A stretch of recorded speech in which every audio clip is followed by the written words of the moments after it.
Cinema നായകന്മാർ, സംവിധായകന്മാർ എഴുതി കൊടുക്കുന്ന വരികൾക്കൊപ്പിച്ച് അന്യ പെണ്ണുങ്ങളോടുകൂടെ കൈപിടിച്ചാടുന്നതും, സ്നേഹം പ്രേമം ഇതല്ലാതെ മറ്റൊന്നുമില്ല. ആരുടെ കൂടെ ജീവിച്ചാലും പ്രേമിക്കുന്നവൻ ഏത് ജാതിയാണെങ്കിലും ഏത് മതസ്ഥനാണെങ്കിലും, അവന് ചൊറുക്കുണ്ടെങ്കിലും ഇല്ലെങ്കിലും, അവന് സംസ്കാരമുണ്ടെങ്കിലും ഇല്ലെങ്കിലും, ജാതിയോ മതമോ പ്രശ്നമല്ല, സ്നേഹമാണ് വലുത്, സ്നേഹമാണ് എന്ന് നമ്മുടെ മക്കളുടെ മുമ്പിലേക്ക് നാഴികക്ക് 400 തവണ വിളിച്ചു പറഞ്ഞത് ഏതൊരു ഉപകരണമാണ്? നിങ്ങൾ പറഞ്ഞു തരിൻ. അച്ചടക്കമുള്ള വസ്ത്രം ധരിക്കണമെന്ന് മദ്രസക്കുള്ളിൽ ഉസ്താദുമാർ പഠിപ്പിച്ചു വിടുമ്പോ, ഔറത്ത് കാണിക്കുന്നത് കുറ്റകരമാണെന്ന് കുട്ടികളെ പഠിപ്പിക്കുമ്പോൾ, മനുഷ്യന്റെ സംസ്കാരം, നമ്മുടെ ആദർശശുദ്ധി, നമ്മുടെ ചാരിത്രശുദ്ധി അത് സൂക്ഷിക്കണമെന്ന് പറഞ്ഞുവിട്ട് 2 മണിക്കൂർ ക്ലാസ് എടുത്ത മക്കളെ വീട്ടിലേക്ക് വിട്ടാൽ, ഉമ്മമാർ റിമോട്ട് വെച്ച് തുറന്ന് തിരിച്ചും മറിച്ചും മാറി മാറി കാണുന്ന സീരിയലുകളിൽ ആ പെണ്ണുങ്ങൾ ധരിക്കുന്ന വേഷം നമ്മുടെ പെൺകുട്ടികൾ കാണുന്നില്ലേ? സിനിമകളിൽ പുരുഷന്മാർ ചെയ്യുന്ന അഭിനയം നമ്മുടെ ആൺമക്കൾ കാണുന്നില്ലേ? നമ്മുടെ ചെറുപ്പക്കാർ കാണുന്നില്ലേ? നിരന്തരമായ കാഴ്ച, നിരന്തരമായ ഫോളോയിങ്, നിരന്തരമായ ഒരു വിഷയം നമ്മൾ ഫോളോ ചെയ്യുമ്പോൾ ഇത് തന്നെയാണ് ശരി, അല്ലെങ്കിൽ അതിൽ കുഴപ്പമില്ല എന്നൊരു തോന്നൽ മനസ്സിന്റെ ഉള്ളിലേക്ക് വരാറില്ലേ? അതുകൊണ്ടാണ് വാദ് പറയുന്ന നേരത്ത് ചിലതെങ്കിലും നിങ്ങൾക്ക് വിചിത്രമായി തോന്നുന്നത്. ഇതൊക്കെ നടക്കുന്നതല്ലേ, അതിലെന്താ കുഴപ്പം, അതിഷ്ടം പോലെ നടക്കുന്നില്ലേ എന്ന് ചിന്തിക്കത്തക്ക രീതിയിൽ നമ്മുടെ ചിന്താരീതിയെ പോലും ദോഷകരമായി ബാധിച്ചിട്ടുള്ള സംസ്കാരം നമ്മുടെ വീടിന്റെ ഉള്ളിൽ കടന്നു വന്നത് TV സംസ്കാരത്തിലൂടെയല്ലയോ? അല്ലേ?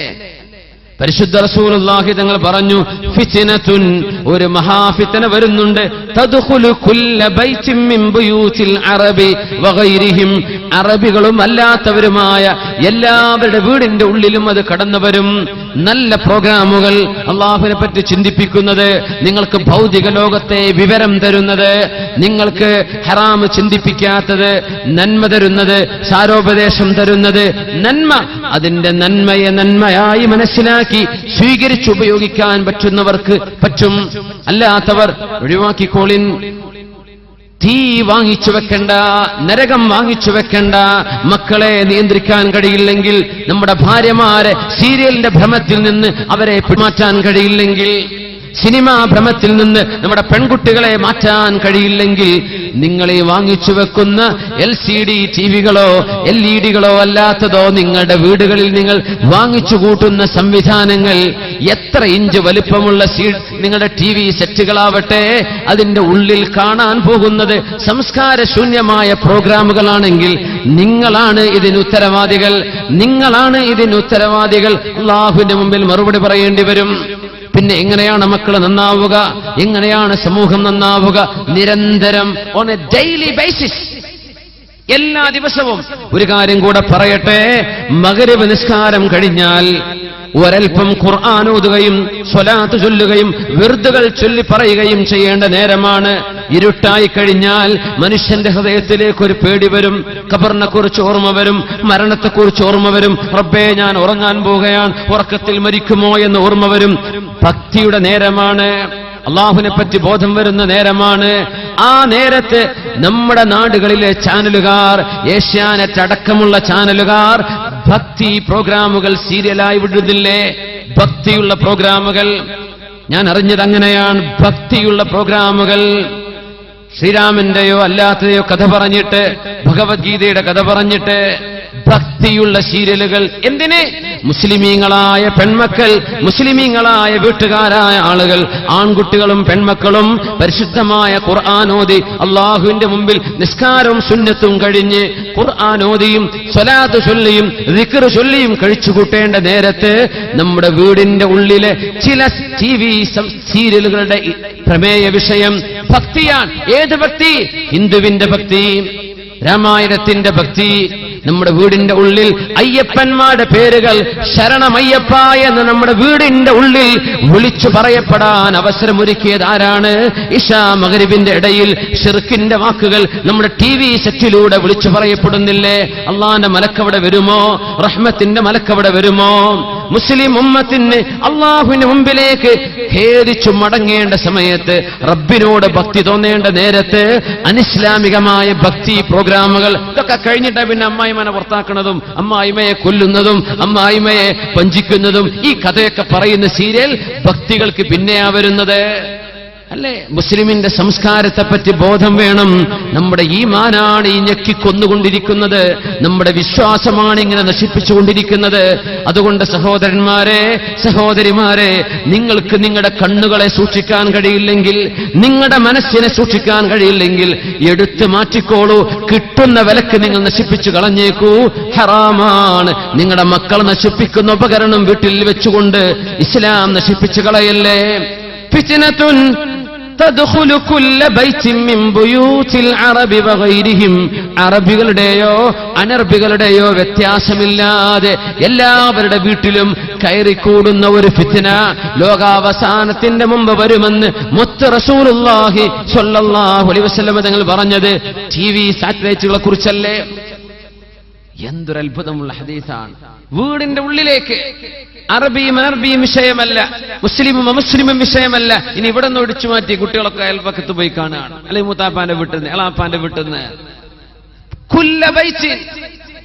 നാല് കാശിന് വകയില്ലാതെ കഷ്ടപ്പെട്ട് ജീവിക്കുന്ന വീട്ടുകാരന്റെ വീടിന്റെ മുകളിലുമുണ്ട് ഡിഷ് ആന്റിനകൾ. ചേരികളിൽ താമസിക്കുന്ന ആളുകളുടെ പരക്കുമുണ്ട്. മദ്രാസിലെയോ ബോംബെയിലെയോ ബാംഗ്ലൂരിലെയോ സ്ലം ഏരിയകളിൽ താമസിക്കുന്ന ഹോസ്പിറ്റോസ് കൊണ്ട് മറച്ചുകെട്ടിയ, ശീല കൊണ്ട് മറച്ചുകെട്ടിയ, ചാക്കുകളെ കൊണ്ട് മറച്ചുകെട്ടിയ കൂരകളുടെ മുകളിലും കാണും സാറ്റലൈറ്റ് ഡിഷുകൾ. ഇങ്ങനെ എല്ലാ വീടുകളിലും കയറി ഇറങ്ങുന്ന ഒരു ഫിത്ന അന്ത്യനാളിന്റെ മുമ്പ് വരാനുണ്ടെന്ന് ഈ ലോകത്തിന്റെ ഗുരു റഹ്മത്തുല്ലിൽ ആലമീൻ ഈ പരിശുദ്ധമായ റബീഉൽ അവ്വൽ മാസത്തിൽ ലോകത്തേക്ക് പിറന്നു വീണ മുഹമ്മദ് റസൂലുള്ളാഹ് സ്വല്ലല്ലാഹു അലൈഹി വസല്ലം. സിനിമ കണ്ടിരിക്കുന്ന മനുഷ്യന്മാർ, സിനിമ കാണുന്ന വല്യമ്മമാർ, സിനിമ കാണുന്ന വല്യാപ്പമാർ, അങ്ങനെ കാലം കഴിഞ്ഞ് അവസാന കാലാകുമ്പോഴേക്കും ഒരു 10-100 സിനിമ കണ്ടിട്ടുണ്ടാവും മിനിമം. അങ്ങനെ മരിച്ചു പോകുന്ന, നല്ലവരായി തുടങ്ങി അവസാനം മോശപ്പെടുന്ന എത്ര ആളുകളുണ്ട് അല്ലേ? സീരിയലും പിടിച്ചിട്ടുണ്ട്, റിമോട്ടും പിടിച്ചിരിക്കുന്ന ആൾക്കാരില്ലേ? വയസ്സുകാലത്ത് 40 കഴിഞ്ഞാൽ പിന്നെ ഒരുങ്ങിക്കൊള്ളണം. 40 കഴിഞ്ഞിട്ടും ഒരു മനുഷ്യൻ ഒരുങ്ങുന്നില്ലെങ്കിൽ മരിക്കുന്ന നേരത്ത് ലാ ഇലാഹ ഇല്ലല്ലാഹ് എന്ന് ചൊല്ലാൻ സാധിക്കാതെ മരിക്കുമോ എന്ന് പേടിക്കണമെന്ന് നമ്മുടെ ഉലമാ പഠിപ്പിച്ചിട്ടുണ്ട്. 40 കഴിഞ്ഞാൽ പിന്നെ സീരിയസ് ആവണം. അതിന് മുമ്പ് തന്നെ വേണം.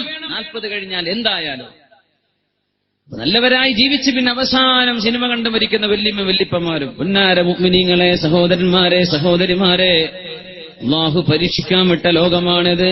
ഇന്നമൽ അഅമാലു ബിഖവാതീമിഹാ. എന്താണോ നിങ്ങൾ അവസാനമായി ചെയ്യുന്നത് അതിനനുസരിച്ചാണ് അല്ലാഹു നിങ്ങളുടെ അമലുകൾ നോക്കുന്നത്.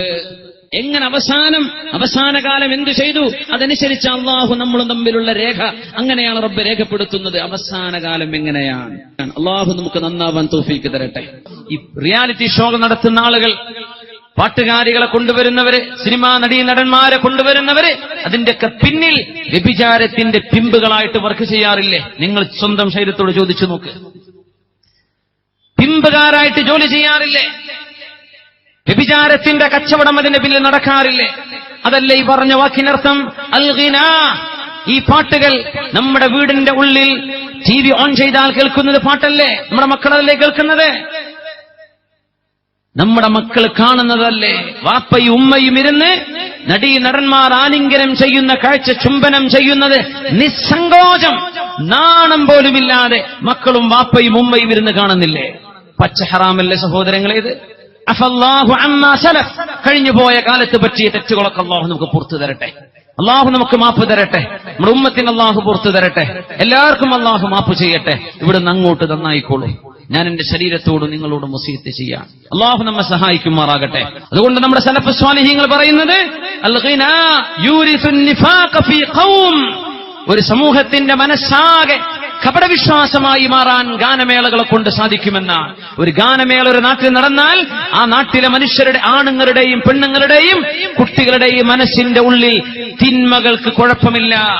അന്യാണുങ്ങളും പെണ്ണുങ്ങളും ഒരുമിച്ച് നടക്കുന്നത്, തോളിൽ പിടിച്ചാടുന്നത്, നൃത്തം ചെയ്യുന്നത്, ത്തിന്റെ ഭാഗം പച്ച കാണിച്ചു കൊടുക്കുന്നത്, ഇതൊന്നും കുഴപ്പമില്ല എന്ന കപടവിശ്വാസിയുടെ വിശ്വാസം ഒരു സമൂഹത്തിന്റെ മനസ്സിലേക്ക് കൊടുക്കാൻ പാട്ടുകൾക്ക് കഴിയും. അതുകൊണ്ടാണ് അല്ലാഹുവിന്റെ ദീൻ അത് നിഷിദ്ധമാണെന്നും ഗൗരവത്തിലാണെന്നും പറയാൻ കാരണമെന്ന് ഈ ഉലമാഇന്റെ ഫത്വ നൽകിയിരിക്കുകയാണ്. മഹാനായ ഇബ്നു റജബുൽ ഹംബലി റഹ്മത്തുള്ളാഹ്, മഹാനായ അല്ലാമ ഇബ്നു സ്വലാഹ്, അബു തയ്യിബ് അൽ-ത്വബരി, അൽ ഇമാം അൽ-ഖുർതുബി, മഹാനായ ഇബ്നു ഖയ്യിം അൽ-ജൗസിയ്യ, മഹാനായ ഇബ്നു ഹജർ അൽ-ഹൈതമി, ഇവർ മുഴുവനും ഹക്കൽ ഇജ്മാഅ അലാ തഹരീമിൽ മആസിഫ്, മ്യൂസിക് ഹറാമാണെന്ന് ഇജ്മാ ആണെന്ന് ഫത്വ കൊടുത്ത മഹത്തുക്കളാണ്. ഇജ്മാ, പണ്ഡിതന്മാർക്കിടയിൽ അഭിപ്രായ വ്യത്യാസമില്ലെന്ന് ഉലമാഇന്റെ ഇജ്മാ ഉണ്ടെന്ന് പറഞ്ഞവരാരാണ്? ഇമാമുന ഖുർതുബി റളിയല്ലാഹു അൻഹു പറഞ്ഞോളൂ. റളിയല്ലാഹു അൻഹു, മഹാനായ അബൂ ത്വയ്യിബ് അത്ത്-ത്വബരി റളിയല്ലാഹു അൻഹു, മഹാനായ ഇബ്നു റജബുൽ ഹംബലി, മഹാനായ ഇബ്നു ഖയ്യിം അൽ-ജൗസിയ്യ, മഹാനായ ഇബ്നു ഹജർ അൽ-ഹൈതമി റഹ്മത്തുള്ളാഹി അലൈഹിം അജ്മഈൻ. ഇങ്ങനെയാണെങ്കിൽ ഈ വിഷയം ഗൗരവത്തിലാണ് നമ്മൾ മനസ്സിലാക്കേണ്ടത്. കള്ളിന്റെ അഡിക്ഷൻ വരുന്ന പോലെ പാട്ടുകൾക്ക് അഡിക്ഷൻ ഉണ്ട്. പാട്ട് കേൾക്കാതെ ഉറക്കം വരാത്ത കുട്ടികളുണ്ട്.